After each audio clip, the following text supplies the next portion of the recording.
नमस्कार दोस्तों, स्वागत है आपका एक नई कहानी में। बहुत समय पहले की बात है। एक समृद्ध और शांत राज्य था जिसका नाम था अनंतपुर। इस राज्य का राजा विक्रम अपने न्यायप्रियता, वीरता और प्रजा प्रेम के लिए पूरे राज्य में विख्यात था।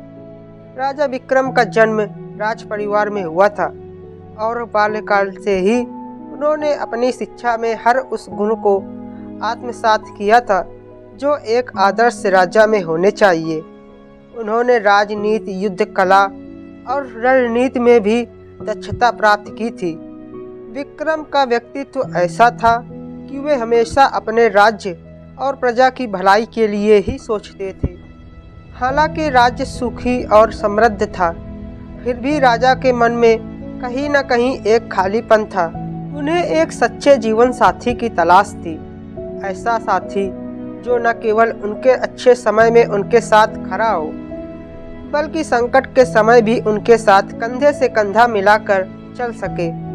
अनंतपुर से सटा एक दूसरा राज्य था जिसका नाम था सुमेरगढ़।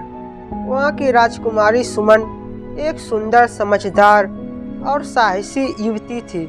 सुमन के पिता ने उन्हें हमेशा समानता का दर्जा दिया था और यही कारण था कि सुमन ने न केवल शास्त्रों की शिक्षा प्राप्त की थी, बल्कि शस्त्र विद्या में भी दक्षता हासिल की थी।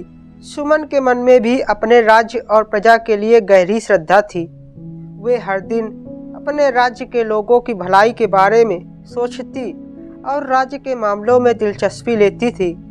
सुमन के माता पिता को अपने राज्य के भविष्य के लिए सुमन में एक आदर्श शासक दिखाई देता था। एक दिन अनंतपुर पर एक संकट आ गया। एक पड़ोसी राज्य जो अनंतपुर की समृद्धि से ईर्ष्या करता था, उसने राज्य पर आक्रमण कर दिया। राजा विक्रम ने साहस के साथ युद्ध का नेतृत्व किया, लेकिन जैसे ही दोनों सेनाओं के बीच युद्ध की तैयारी हो रही थी, सुमेरगढ़ के राजा ने अपने सैनिकों की एक टुकड़ी भेजी ताकि वे अनंतपुर का समर्थन कर सके। युद्ध के दौरान राजा विक्रम और सुमन की पहली मुलाकात हुई।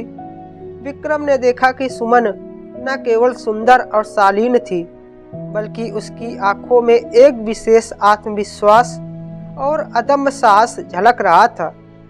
सुमन ने विक्रम के साहस और नेतृत्व से प्रभावित होकर उनका सम्मान किया और धीरे धीरे दोनों के मन में एक दूसरे के प्रति स्नेह उत्पन्न होने लगा। युद्ध के बाद दोनों ने अपने अपने राज्यों में लौटकर एक दूसरे को याद किया। विक्रम ने महसूस किया कि सुमन ही वह साथी हो सकती है जिसकी उसे तलाश थी। उधर सुमन भी विक्रम के साहस और विनम्रता से प्रभावित थी। कुछ समय बाद दोनों राज्यों के बीच एक संधि हुई और दोनों परिवारों ने इस अवसर का उपयोग करते हुए विक्रम और सुमन के विवाह का प्रस्ताव रखा। विवाह एक भव्य आयोजन था जिसमें दोनों राज्यों की प्रजा ने बढ़ चढ़कर हिस्सा लिया। विवाह के बाद सुमन अनंतपुर की रानी बन गई। रानी बनने के बाद सुमन ने पूरे समर्पण और उत्साह से राज्य के कार्यों में हिस्सा लिया। राजा विक्रम और रानी सुमन ने मिलकर राज्य को और भी अधिक समृद्ध बनाने का प्रयास किया। दोनों के प्रेम और सम्मान की मिसाल पूरे राज्य में दी जाने लगी। प्रजा ने अपनी रानी में एक माँ की ममता और एक योद्धा का साहस देखा, लेकिन राज्य में सभी लोग राजा रानी की खुशियों से प्रसन्न नहीं थे। राजा विक्रम के दरबार में एक मंत्री था जिसका नाम था दुर्जन सिंह। दुर्जन सिंह स्वार्थी और लालची था और राजा विक्रम की लोकप्रियता से चलता था। वह राजा विक्रम को नीच दिखाने एवं स्वयं सत्ता हथियाने के लिए अवसर की तलाश में था। उधर पड़ोसी राज्य के राजा को भी अनंतपुर की समृद्धि देखी नहीं जाती थी। उसने दुर्जन सिंह से मिलकर एक षड्यंत्र रचा। दुर्जन सिंह ने राजा विक्रम को एक झूठे संदेश के माध्यम से यह विश्वास दिलाया कि सीमांत इलाके पर दुश्मन की सेना हमला करने वाली है। राजा विक्रम ने बिना समय गंवाए सेना का नेतृत्व किया और युद्ध के लिए निकल पड़े। लेकिन जैसे ही वे सीमांत क्षेत्र पहुंचे, उन्हें एहसास हुआ कि यह एक छलावा था। इस बीच दुर्जन सिंह ने राज्य के सिंहासन पर कब्जा करने की योजना बनाई। राजा विक्रम के राज्य से बाहर होने पर दुर्जन सिंह ने प्रजा को गुमराह करने का प्रयास किया। उसने राजा के खिलाफ अफवाहें फैलानी शुरू कर दी और कहा कि राजा ने राज्य छोड़ दिया है। लेकिन सुमन ने दुर्जन सिंह की चालों को समझ लिया और उसने राज्य की बागडोर अपने हाथों में ले ली। सुमन ने दुर्जन सिंह का विरोध किया और प्रजा को विश्वास दिलाया कि राजा विक्रम जल्द ही वापस आएंगे। रानी सुमन ने दुर्जन सिंह को चुनौती दी, जिससे दुर्जन सिंह क्रोधित हो गया और उसने सुमन को कैद करने का प्रयास किया।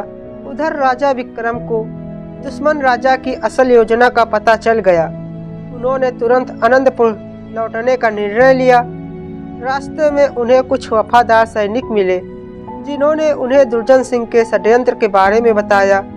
राजा विक्रम ने राज पहुंचकर दुर्जन सिंह को सजा दी और सुमन को बंधन से मुक्त किया। विक्रम और सुमन ने मिलकर दुर्जन सिंह और उसके सहयोगियों को हराया। इसके बाद राजा विक्रम ने राज्य को दुर्जनों से मुक्त करने की कसम खाई और न्याय की स्थापना की। इस कठिनाई ने राजा और रानी के प्रेम और विश्वास को और भी मजबूत कर दिया। दोनों ने मिलकर राज्य की प्रजा को यह विश्वास दिलाया कि सत्य और ईमानदारी हमेशा विजयी होते हैं। आनंदपुर में एक बार फिर सुख, शांति और समृद्धि लौट आई। राजा विक्रम और रानी सुमन की यह प्रेम और विश्वास की गाथा राज्य में अमर हो गई और आने वाली पीढ़ियों के लिए एक प्रेरणा बन गई। यह कहानी हमें सिखाती है कि सच्चा प्रेम और ईमानदारी हर कठिनाई को पार कर सकता है। राजा विक्रम और रानी सुमन का जीवन इस बात का प्रतीक है कि सच्चा साथी वह है जो हर परिस्थिति में आपके साथ खड़ा रहता है। दोस्तों, आपको यह कहानी कैसी लगी हमें कमेंट करके ज़रूर बताएं और ऐसी ही कहानियों के लिए हमारे चैनल को लाइक, शेयर और सब्सक्राइब ज़रूर करें। धन्यवाद।